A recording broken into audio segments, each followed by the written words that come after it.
Hello, once again. It's this CyberDudes podcast coming to you early for, well, no, not early. At the appropriate time for episode 11. The feature will be late. I, as always, am Robin Thornton. He is Omar Sangarima. How are you, Omar? Still Omar and still loving life. How are you, Robin? Yeah, not bad, not bad. I'm tired. I've had family in town, hence why this episode's feature is going to be delayed because I've had no time for research. Certainly, there was no time for recording it as well. Of course. And I don't know when the hell any sort of editing is going to happen either. But what we are going to do, we're going to dive straight into the news for this one. We want to stay as punctual as we can with the news because the news cycle moves fast.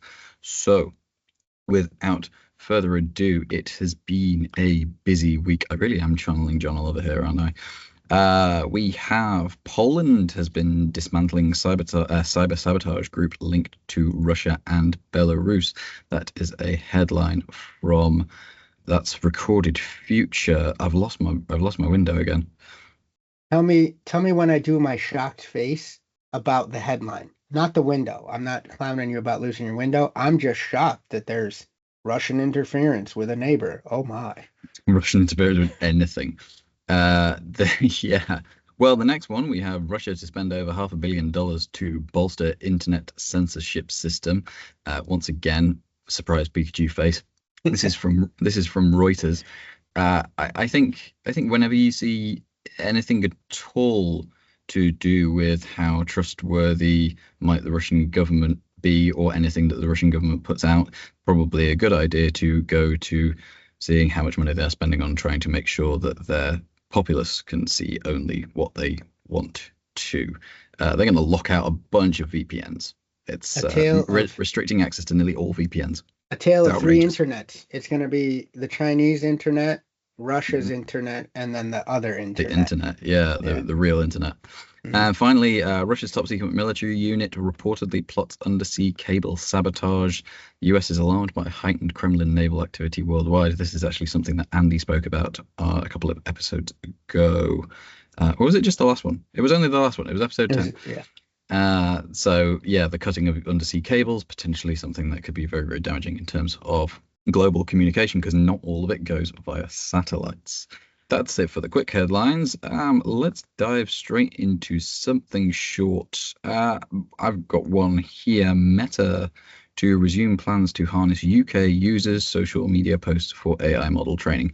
I friggin' hate this, not least because Meta, or Facebook as it was solely back then, was so much responsible for a really screwed up demonstration of democracy just gone wrong, rife with misinformation and manipulation. The Cambridge Analytica thing of 2015, 2016 Oh, that I thought you were pushed talking into about Brexit. I'm yeah, sorry. that's what I mean. It's the Cambridge Analytica piece that 2015, 2016 that fed into Brexit. So Meta announced Friday that it will move forward with plans to draw from UK-based adult users' public profile and Instagram posts to train its artificial intelligence systems. The company said that it'll make it easier for users to object to having their data used and more prominently displayed objection forms that Facebook and Instagram users can complete to ensure that they are not included in the program. I don't consider that as any kind of a guarantee, really. Um, but I think the key, for me, the key learning here is that anything that you don't want proliferated on the internet, you shouldn't have openly available on the internet. You know, keep those profiles private. Make best efforts to keep sensitive information out of those places that it doesn't need to be on, because in the AI age, it is going to be so easy for this kind of butterfly effect of proliferation of your data. One model learns from another, learns from another, learns from another, and before you know it, what was in one place is in many thousands.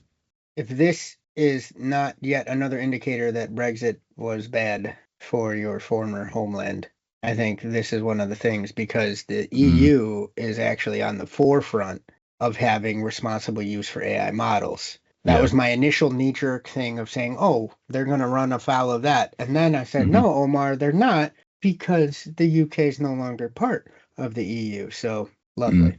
And that's it. I mean, there was an awful lot about stuff about, nanny state.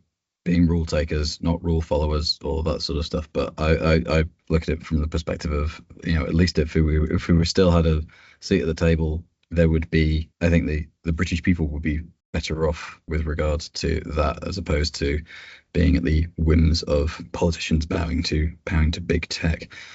What's the short story segment that you've got today? Fortinet breach. It's Yes.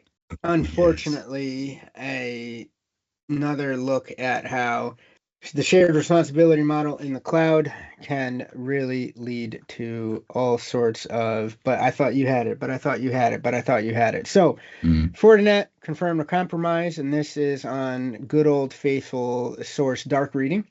Fortinet confirmed a compromise of data belonging to a small number of its customers. Small number in, I'm doing air quotes for those that are just listening.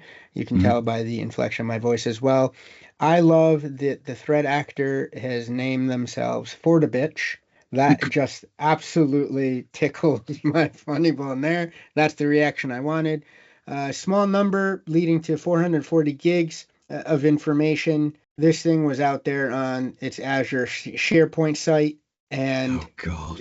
And it was released after Fortibitch tried to threaten them with ransom, pay me, or else this is gone. Fortinet double triple threat ransomware. Exactly, the double secret probation ransomware. And here you go.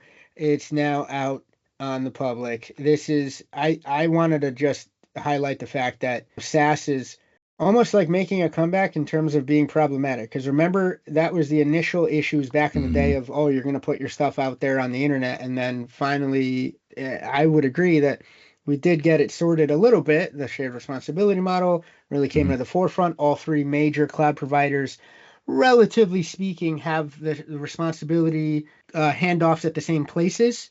Right? AWS does it a little differently. Azure does it a little differently. But roughly speaking, the fundamental principles there. Exactly. However, principles are shit when execution is garbage. True. And that's where you are here. So good on you, Fortinet, for, I guess, not paying the ransom, but get your house in order when it comes to where you're putting data that's entrusted to you. Also, now think about it as a consumer, Robin, us, small businesses galore. Your threat model needs to include not just the first party that you hand your stuff over to, but also looking at the third parties that they use to then move your data and be stewards, supposedly, quote, again, air quotes, of your data on your behalf. Yeah, I think about that from the perspective of it's like social media friends lists. Like, yes, your profile's locked down and nobody can see your friends list, but who can see you on your friends list that is open? Before we move on, I want to demystify. I gotta sound like an AI engine, don't I? I want to demystify the double triple threat ransomware thing if people may not be aware of that, right? So it's no longer ransomware that has just said, we've encrypted your data, pay us some money or you'll never get it back. It's also, we've stolen some of it. And if you don't pay us because you don't need to, because you've got good backups, then we will release it out to all and sundry. And the triple threat there being, and if all of that isn't enough, then we will start going extorting the individuals or the entities to whom the information belongs, and then they will get you with a class action lawsuit, or the regulator will be on your ass. So it's like Poseidon ransomware with the 3 prongs up your ass. Exactly. Yeah. So, wow, that's a visual that I won't forget today. Thanks. That's amazing. let's move on from that. I don't want that either. Right, my long form. We're going back a couple of months. Microsoft is building new Windows security features to prevent another CrowdStrike incident. This comes off the back of a bit of a quorum that they had a few weeks ago with some key players in the IT space. There's no talk apparently of locking down the Windows kernel just yet, but Microsoft clearly wants to move endpoint security systems out of there, is the sub-headline that comes from The Verge. This is coming off the back of July's CrowdStrike triggered outage that caused 8.5 million computers and servers to crash globally. All of that was due to a faulty file in an update which took effect at a foundational level of the Windows operating system.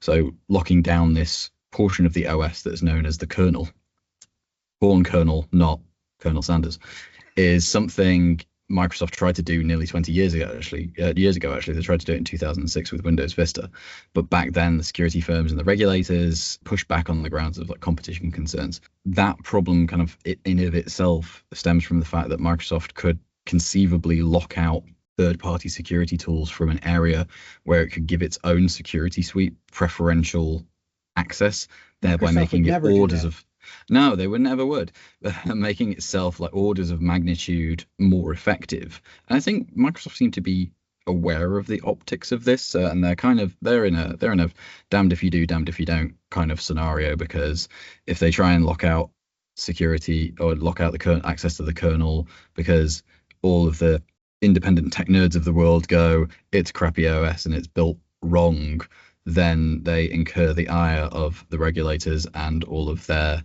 third party sort of partners, security partners. But then if they don't lock it out, then this kind of thing can sort of happen again. So the flip side of that is allowing access to the kernel so that those third party tools like CrowdStrike, like Checkpoint, like, oh god, there's one other one that I can't think of now, but allowing those guys into the kernel does mean that an outage like that which happened in July could happen again.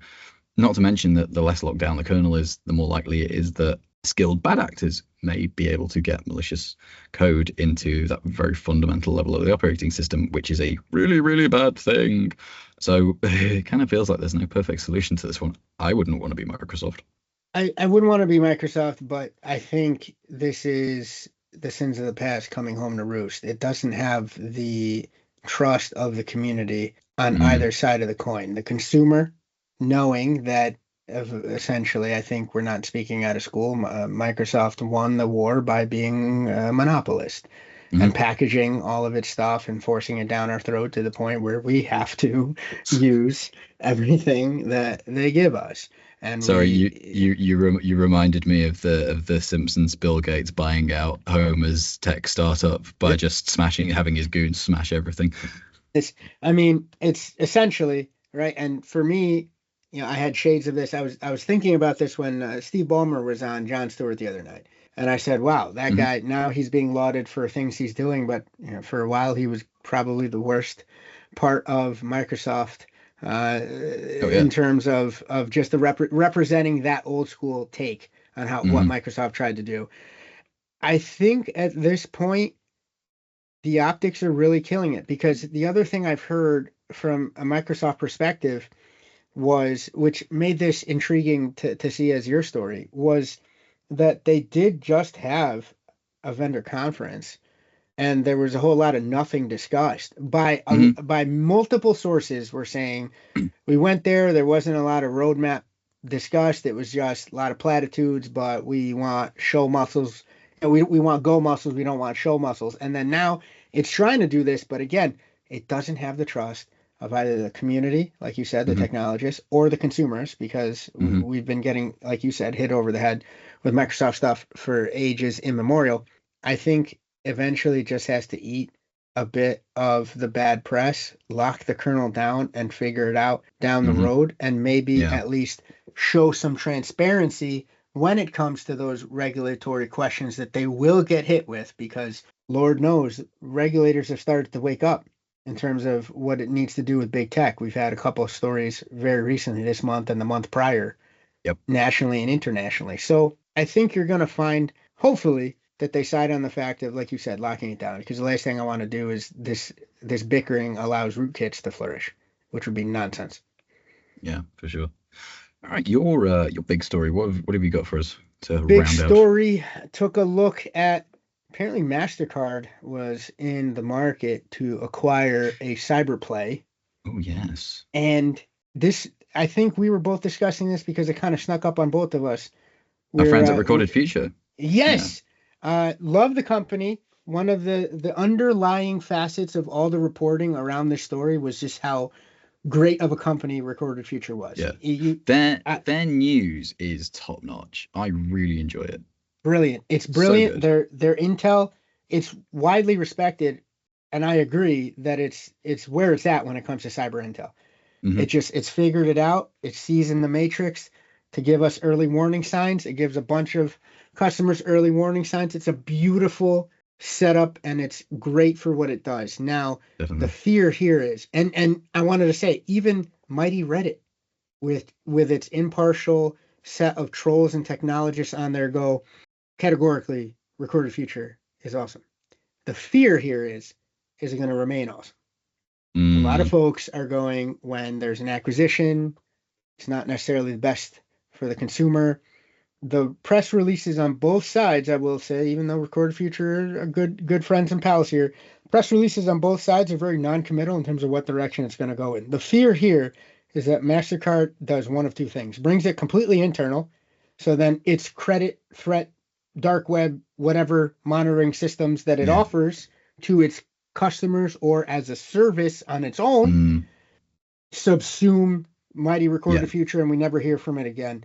Yeah. Or It becomes that less could of a be service business, and exactly it's actually they've just bought the technology. a component of Yeah. it, or not as crazy, not as dramatic, but you get a situation where parts of what make Recorded Future amazing are brought in house, and what's left as its quote unquote own entity or subsidiary Mm, are a shell of what it formerly was. yeah. You get dilution of The quality. prop, the value prop, Yeah. and the quality. So, kudos to Recorded Future though, 2.65 billion with Hmm. B deal. Mastercard. This is, I think, what also this portends is I think we're going to see a future where not a recorded one, bad pun, but we're gonna see Terrible. down the road. I think we're going to see more bigger fintech banners gobbling up some of the cyber players because of the synergies that it offers. Ooh, you said the S word there. I don't I like that. know. I tried. Um, I tried. yeah, I'm a thought leader that way. oh, I'm surprised by how few, relatively speaking, cyber firms have been bought up recently. It seems like it's kind of like the high school dance where everybody's sort of a little bit afraid to make the first move. Like, yes, Exactly. Mandiant got bought by Google. Recorded Future Hmm. just been now bought by Mastercard, which I think is actually a masterstroke move for Mastercard to be quite honest, because Sure. they really need that anti fraud and threat It's a understanding and intel differentiator sort now. of Yeah. piece. Yeah, exactly. Hmm. But there's a few others. I mean, well, Fortinet has just been bid for, but it seems to be starting. But I'm surprised it took as long as it did. I'd be interested to see if anybody bids for. Well, I'd be interested to see if Microsoft bids for CrowdStrike I can in see. the near future, because that Hmm. actually would make an awful lot of sense in terms of the locking down the kernel thing. Hmm. Maybe there's a synergistic solution between an acquisition, and I know I'm a hypocrite. It doesn't mean I'm wrong. It just means I'm a hypocrite. There's maybe a Yeah. solution there in terms of purchase plus also solving that problem. Sure. But we'll see. Well, that has been the news for September 16th. We will be tacking on the feature for this episode, for episode 11, later in the week. We are going to be talking about Russia. That's why our first three. Yeah, I know. We're going to have the FSB or the GRU on us, apparently. I hope not. Happens. But yeah, that episode will be about Russia. We'll be talking about their APTs. We'll be talking about their general activities within cyberspace and how that kind of fits in with the agenda. And there will be also some tie-ins as well with last episode on Ukraine, because that's where Russia's biggest perpetration of fuckery is right now. Right But now. Right now. well, right now, right. Well, Yeah. it's that, and it's also election meddling as well. But we'll see. Yes. Anyway, that's that. We will see you over in the future, and if we don't, then it's bye bye until next week. Adios.